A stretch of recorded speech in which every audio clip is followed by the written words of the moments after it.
Hi guys, welcome to the live SME Guru podcast. Today we're going to talk about retiring if you're a small business entrepreneur. So retiring rich and using your business to invest in property. So the idea is that business owners are often so focused on the present that they overlook long-term planning like retirement, and they're just so busy churning it out in their business that they just don't have time to think about it. And today I want to emphasize the importance of retirement strategy and basically how property investment can help you in achieving that goal. I'm worried for small business owners. I'm concerned that the government's not going to look after you, and sometimes the next generation doesn't have the work ethic to look after you. So what are you going to do for yourself? You've worked really hard, you've taken the risk, you're entrepreneurial, but what are you going to do about your retirement and get the best possible result that you can for yourself? Because quite frankly, you deserve it. So what are the benefits of investing in property for retirement planning for business owners? Well, there's a potential rental income. So the rent from that property will be an income for you in your retirement. There's property value appreciation. We've seen over time, as you grow older, as you wait, as the decades go, there is an appreciation of property values that occurs, and that helps you because it means you've got more money in the bank when you need it most. There's a diversification of assets. So you might say, look, I've got a share portfolio, I'm invested in gold, I'm invested in Bitcoin, you might be invested in some other venture. Well, property should be a part of that mix, and so diversifying into property is a very smart way to be involved and invested. There's a tax advantage. So the tax advantages can be around, and I'm not an accountant, you should seek independent financial advice, but there are tax advantages around obviously some of the expenses that can come out of a rental or investment property, or one that you may be running your own business out of. There's an inflation hedge. So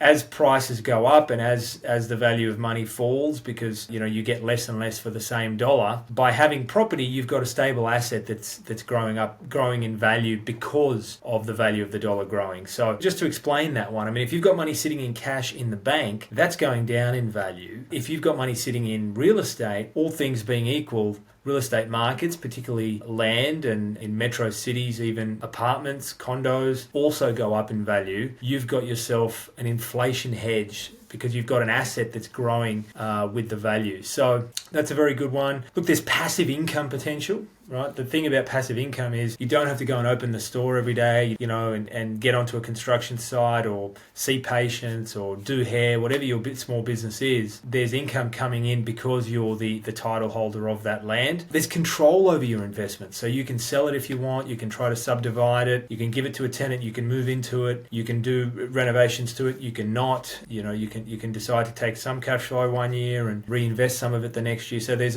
a greater amount of control that you have over that investment than you might have over, for example, shares. Even strong companies, Coca-Cola, Apple, you have no control over how they're running that business. So your investment in that business is somewhat out of your control. There's equity accumulation. So over time, as the property value grows or as you pay down your debt, you're actually getting equity into that property, and that means you can use that down the line to buy another property or transfer the assets to family members or whatever you may want to do, but you're actually growing that equity base in that property. It's a retirement income source. So, when depending on where you are in the world, if you're relying on the government to give you money, it may not be enough money, but this allows you to take some of that rental income and spend it on daily necessities.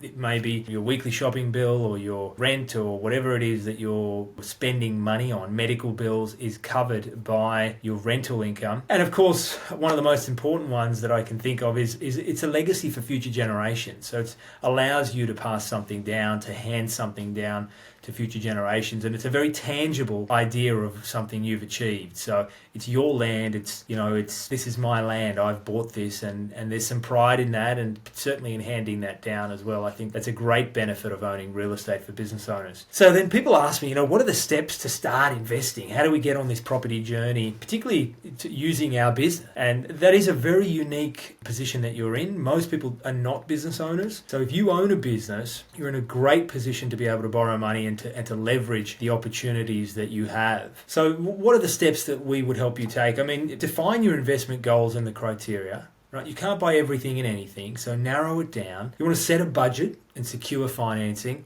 Looking for $1 million property is very different to looking for a $5 million property. So what is our budget? What are we going to get from the bank? how much debt to equity, how much is the stamp duty going to be. You're doing some of that planning to know what budget you're looking at. Research suitable properties. So what's around, what's in the area, what's tenanted, what's not, where's there an opportunity maybe to grow the income a little bit more and get some more cash flow, because it's very much a mindset of, I want to own this for whatever your age is, but you want to own it for decades. And so when you take that long-term view, it's a lot easier to buy those properties. You want to conduct due diligence. So, one of the steps is to look into the property, look into the area, look into, building and pest reports, could be flood reports of the area, council reports, future planning, infrastructure spending in the area, population growth in the area. So, you're doing a lot of research to say, okay, this is a sound investment decision. I'm pretty happy where this is going. Unless, of course, if you're able to buy, on Pitt Street, George Street in the middle of Sydney,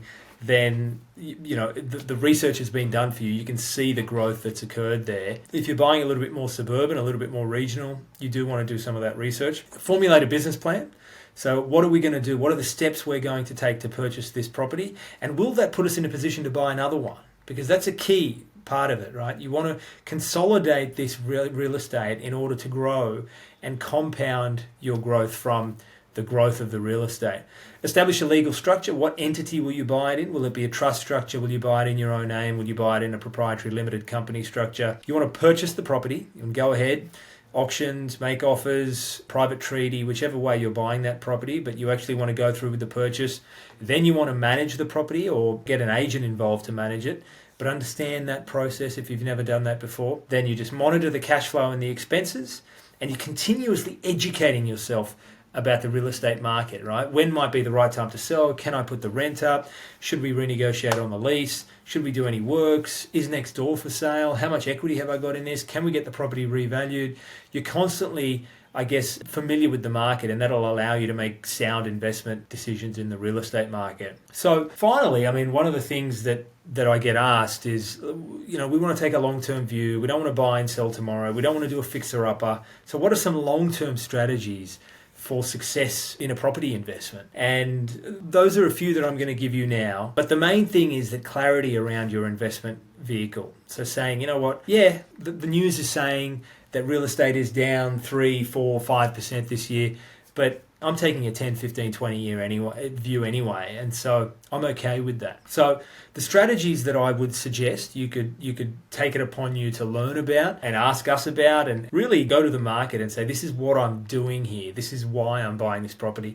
There's a buy and hold strategy. Older strategy, no, right? You buy it, you sit on it, you put a tenant in, and you let nature do its thing. And because land is scarce and the population is increasing, the value of that property will naturally go up. It's just about over how long. The other strategy would be regular property maintenance and upgrades. So it's got, 3 offices and half a bathroom. You add another bathroom and somehow, increase the car spaces from 2 to 4. You're doing things that can upgrade the property and keep it at a premium value. Effective property management. So you need that great communication with the tenant. You need your agent in there fighting the battle for you. Why should rents go up? Why should they look after your property better? How secure is their bond? Are they paying their rent on time? All these things, like a good business. You're a business owner, you understand business. Well, a real estate asset is a business. So how well are you running your business? How well are you keeping the books? All these things matter when you either go to sell it, or you go to manage it, or you're looking at the accounts at the end of the year. You know a good business from a bad business. In the same way, you know a well-managed property from a poorly managed property.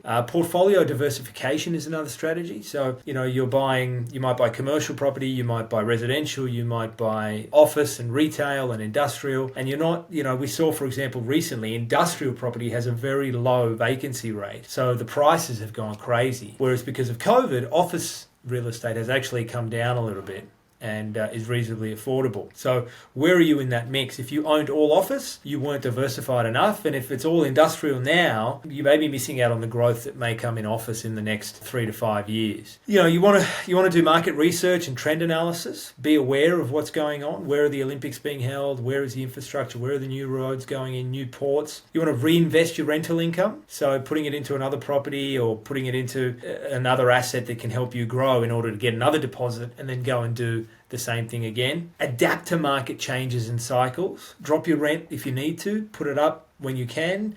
and you're trying to ride that wave so that eventually, even though you're going like this, you're actually ending at the top. And that's where we want to get to at the retirement phase. You want to adapt, you want tax efficient strategies, very important, guys. Governments will always tax you as much as they can. Some accountants are not as good as others. Make sure you get effective tax advice. And then the last one I would say is probably what you're doing now. I mean, if you're watching this, the most effective strategy is just continuous learning and adaptation. How can I get better? How can I get better? How can I get smarter? How can I make better decisions?